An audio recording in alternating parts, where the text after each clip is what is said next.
Good morning. आज का topic है भारतीय रुपए विनिमय दर।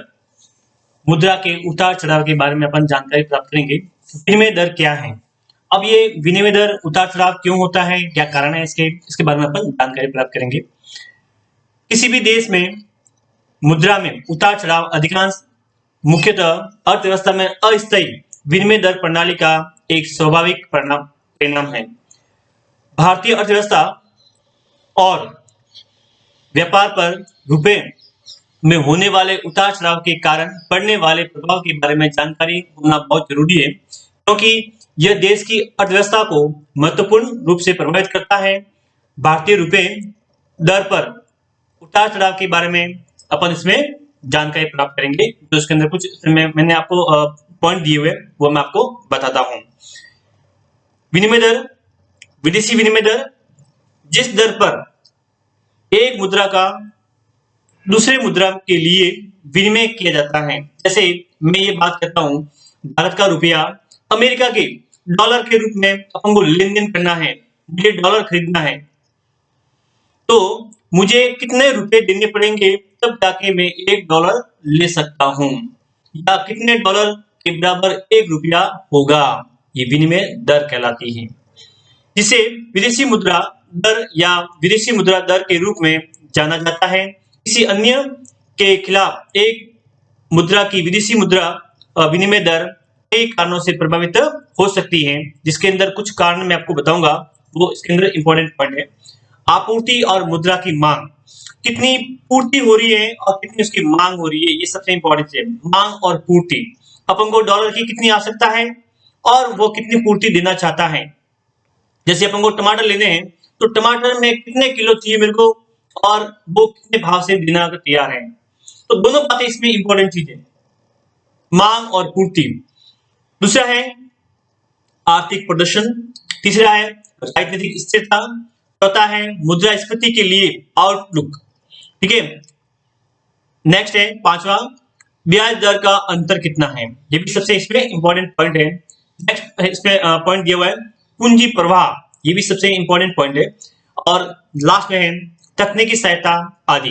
तो ये जो मैंने आपको पॉइंट बताए हैं, इसमें आर्थिक प्रदर्शन कैसा है, राजनीतिक स्थिरता कैसी है, मतलब किसी देश के अंदर राजनीतिक अस्थिरता है तो इसके अंदर मुद्रा का, ठीक है, प्रभाव पड़ेगा। उसकी उसकी जो दर है, ठीक है, वो मतलब ये कह सकते हैं उसका मांग कम होगी। ठीक है, तो मांग कम होगी तो आप मांग और पूर्ति के द्वारा उसको प्रभावित हो सकता है। ब्याज दर में कितना अंतर है, इसमें इंपॉर्टेंट चीज है। पूंजी प्रवाह कितना है, ठीक है, किसी का ज्यादा होता है किसी का कम होता है, ये भी सबसे इंपॉर्टेंट चीज है। तो भारतीय रुपए विनिमय दर के बारे में अपन को बात करनी है। तो एक दूसरे देश की जो मुद्राओं के लेन देन संबंधी उतार चढ़ाव हो रहे हैं, उसके कारण सबसे इंपॉर्टेंट चीज है। तो ये अभी मैंने आपको बताया, ये इसके खास इसके कारण थे जो आपको इसमें एग्जाम में लिखने हैं। ये बीकॉम सेकेंडरी का सवाल आता है। बीकॉम सेकेंडरी के अंदर, ठीक है, इंटरनेशनल व्यापार और वित्त के रूप में एक जो अपना पेपर दिया हुआ है, उसके अंदर इसका सवाल इसमें आता है। ठीक है, साथ ही एक मुद्रा का मूल्य दूसरे देश के संबंध में उतार चढ़ाव कितना हो रहा है। ठीक है, डॉलर का, ठीक है, येन का, जापान की मुद्रा येन है, बांग्लादेश की टका है। अब इसके अंदर कितना कितना लेन देन हो रहा है, और इसके अंदर अपन इसको अध्ययन करना पड़ेगा।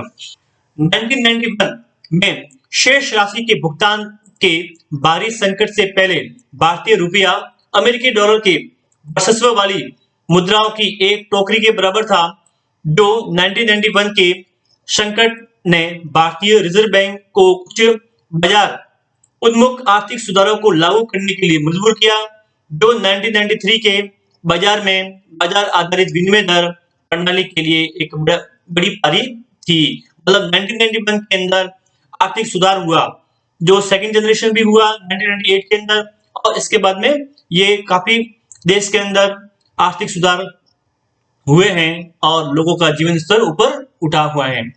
कई व्यापार और आर्थिक उदारीकरण के उपाय किए गए, जिसके परिणाम स्वरूप विदेशी मुद्रा बाजार में कुल कारोबार में वृद्धि हुई। इसके साथ ही भारतीय रुपए की अस्थिरता में वृद्धि हुई। इस पृष्ठभूमि के खिलाफ भारतीय रिजर्व बैंक की विनिमय दर प्रणाली का उद्देश्य विदेशी मुद्रा बाजार में स्थितियों में स्थिरता बनाए रखना सबसे अहम था। एक विशिष्ट विनिमय दर निर्धारित किए बिना लुभावनी मांग और आपूर्ति को हटाकर सट्टा हमलों को रोकना भी है। इसे प्राप्त करने के लिए आरबीआई ने मुद्रा की बिक्री और खरीद बैंक के दर के माध्यम से घरेलू तरलता का समायोजन किया। कैश रिजर्व अनुपात CRR, रेपो दर आदि सहित कई संयोजनों का उपयोग किया। आरबीआई ने समय समय पर विदेशी मुद्रा बाजार में सक्रिय रूप से हस्तक्षेप करता रहा है। इसके अलावा विदेशी मुद्रा की खरीद और भारतीय रुपए के मूल्यह्रास के दौरान भारतीय रुपए विनिमय दर की सराहना करता रहा है। ठीक है ना, ये इसके अंदर इंपॉर्टेंट इसके अंदर पॉइंट है। अब अपन बात करते हैं कि भारतीय रुपए, ठीक है, भारतीय रुपए का किस प्रकार इसका प्रभाव पड़ा है। तो करंट करेंसी का जो इफेक्ट हुआ है, तो इसके अंदर इकोनॉमिक ग्रोथ कितनी हुई है, कैपिटल जो फ्लो है वो कितना हुआ है, इन्फ्लेशन कितना हुआ है, इंटरेस्ट रेट कितनी हुई है, मर्सेंटाइज ट्रेड कितना हुआ है, सारे पॉइंट इसमें इंपॉर्टेंट एक दूसरे से संबंधित है और इसका प्रभाव पड़ा हुआ है। तो देश की अर्थव्यवस्था के अंदर उतार चढ़ाव का सीधा इसका प्रभाव पड़ता है, क्योंकि आप किसी वस्तु या सेवा का उपयोग करोगे या लेन देन करोगे तो उसका असर अर्थव्यवस्था के ऊपर अति महत्वपूर्ण प्रभाव पड़ेगा। व्यापार, पहला पॉइंट है व्यापार का। देश के निर्यात और आयात को संदर्भित करता है। यह अंतरराष्ट्रीय व्यापार है। एक कमजोर मुद्रा अधिक निर्यात का कारण बनेगी और आयात को महंगा कर देगी, जिससे देश को घाटा बढ़ेगा। ये सबसे इंपॉर्टेंट है। जैसे माना कि अपनी देश की मुद्रा कमजोर है तो डॉलर अधिक से अधिक मात्रा के अंदर यहाँ से लेन देन करेगा।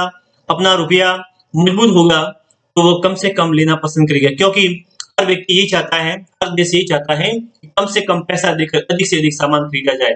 ठीक है, अधिक से अधिक सामान खरीदेगा तो उसको अधिक से अधिक लाभ होगा।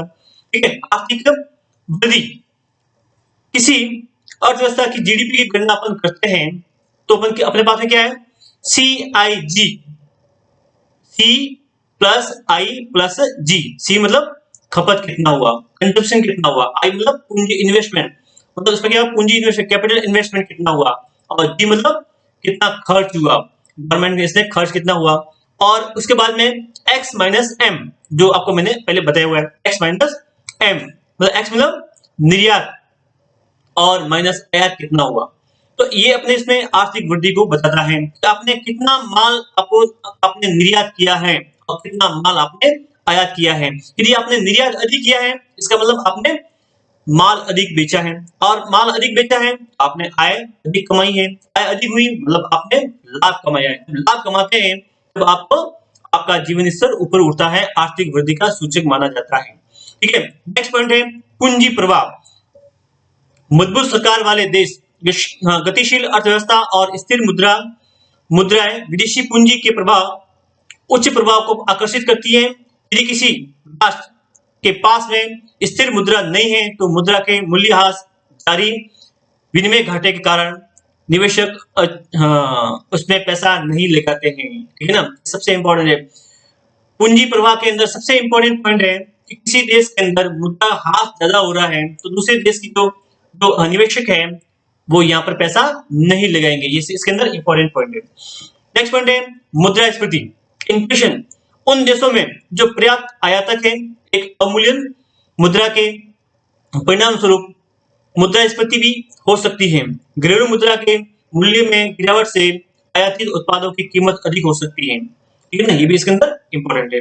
ब्याज दरें, मुद्रा दर का स्तर और घरेलू मुद्रा की स्थिति मौद्रिक नीति तैयार करते समय अधिकांश केंद्रीय बैंकों द्वारा ध्यान में रखे गए प्रमुख कारणों में से एक है ब्याज दर। ब्याज दर कितनी है उस देश के अंदर, ब्याज दर ज्यादा होगी, ठीक है, या कम होगी, ये इसके अंदर इंपॉर्टेंट पॉइंट इसमें बताता है। ठीक है, नेक्स्ट इसमें पॉइंट है मुद्रा की अस्थिरता। मुद्रा अस्थिर क्यों होता है, उतार चढ़ाव क्यों होता है, ये सबसे इंपॉर्टेंट चीज है। ठीक है, फ्लोटिंग एक्सचेंज रेट के बारे में अपन को जानकारी होना इसके लिए जरूरी है। किसी भी अर्थव्यवस्था के लिए मुद्रा की कीमतें दो तरीकों से निर्धारित की जा सकती है, एक अस्थायी दर, एक अस्थायी विनिमय दर। या एक निश्चित विनिमय दर। फ्लोटिंग विनिमय दर के मामले में मुद्रा की कीमत अन्य मुद्राओं की तुलना में आपूर्ति और मांग के आधार पर विदेशी मुद्रा बाजार द्वारा निर्धारित की जाती है, जबकि निश्चित विनिमय दर के मामले में सरकार पूरी तरह से या मुख्य रूप से एक दर निर्धारित करती है, लेकिन वास्तव में मुद्रा विनिमय दरों को प्रभावित करने वाले बाजार के दबाव के कारण मुद्राएं पूरी तरह से निश्चित या अस्थायी ही है। ठीक है ना, ये इसके अंदर इंपॉर्टेंट पॉइंट है। ठीक है, नेक्स्ट पॉइंट है मुद्रा के उतार चढ़ाव के क्या प्रभाव पड़ते हैं। अर्थव्यवस्था में पहला पॉइंट है, अर्थव्यवस्था में बाजार की प्रतिस्पर्धात्मक को तो प्रतिस्पर्धा स्थिति है उसको बदलता है। ठीक है ना, कितना कंपटीशन हो रहा है, किसके बीच में हो रहा है, इसकी प्रतिस्पर्धा को ये बदलता है। दूसरा पॉइंट है विदेशी प्रत्यक्ष निवेश और स्थानीय बाजार दोनों के संबंध में निवेश के स्तर में परिवर्तन करता है। बाजार को अत्यधिक अप्रत्याशित के रूप में प्रस्तुत करने वाली अर्थव्यवस्था में अस्थिरता पैदा करता है। मुद्रा में उतार चढ़ाव अर्थव्यवस्था के व्यापारिक पैटर्न के आधार पर मुद्रास्फीति के कम से कम स्तर या मुद्रास्फीति के विशाल स्तर को जन्म दे सकता है। ये भी इसके अंदर महत्वपूर्ण पॉइंट है। मुद्रा में उतार चढ़ाव ब्याज दरों के साथ साथ उधार को भी प्रभावित करता है। ये भी इसके अंदर इंपॉर्टेंट पॉइंट है। उधार कितना इसमें आपको दे सकता है, उधार कितना आप ले सकते हो। ठीक है ना, इसके अंदर है। भारतीय अर्थव्यवस्था पर रुपए के मूल्यह्रास का प्रभाव भी पड़ता है। इसके अंदर रुपए के मूल्यह्रास बहुत सारे आर्थिक विकास संकेतक हैं, सूचक हैं, इंडेक्स हैं, उनको भी प्रभावित करता है। ये सबसे इसके अंदर इंपॉर्टेंट पॉइंट है जो आपको इसमें याद करने हैं। नेक्स्ट पॉइंट इसके अंदर दिया है कि भारतीय अर्थव्यवस्था पर रुपए के मूल्यह्रास का प्रभाव किस प्रकार पड़ेगा। रुपए के मूल्यह्रास बहुत सारे आर्थिक विकास संकेतकों को प्रभावित करता है। रुपए के गिरने से विदेशी पूंजी का प्रवाह कम हो जाता है, बाहरी ऋण दबाव में वृद्धि होती है और भारत की तेल और सब्सिडी खर्चों में भी वृद्धि होती है। यह भारत के लिए बहुत महत्वपूर्ण है क्योंकि हम कच्चे तेल का तीसरा सबसे बड़ा आयातक है, क्योंकि हम कच्चा तेल बाहर से या विदेशों से आयात करते हैं।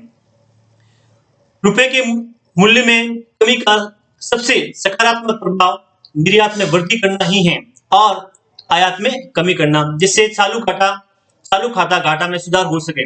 लेकिन इसके बाद भी कई भारतीय कंपनियां भारतीय रुपए विनिमय दर के मूल्यह्रास के कारण विदेशी मुद्रा के नुकसान की रिपोर्ट में होती है, जिससे कंपनियों को समग्र लाभदायिकता पर प्रभाव पड़ता है और ये लाभदायिकता घट जाती है।